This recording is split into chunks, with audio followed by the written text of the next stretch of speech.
Hello everyone, welcome back to TechTube. Hope you all are doing great. So today I'm gonna guide you through how to join a Discord server. So in order to join a Discord server, first of all go ahead and tap on Discord application. So once you are inside the application, you will be appear with this type of screen on your mobile phone. So let me tell you guys, you can join a Discord server without any invitation. If you want to join a server, so here as you can see, I have got two servers and then the plus icon. It's a green plus button. Click on it and then this comes up. You can see create your own server or have an invite already. So hit the button down here, join a friend on the Discord and now you want to type this exact thing.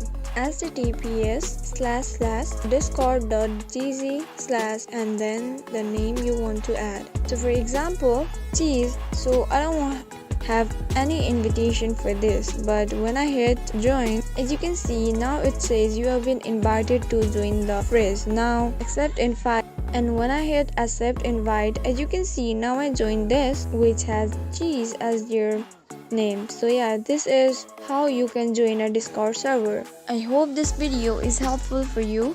If so, then please do not forget to subscribe to our channel and also hit the notification bell for more updates. I'll see you again in the next video. Goodbye till then.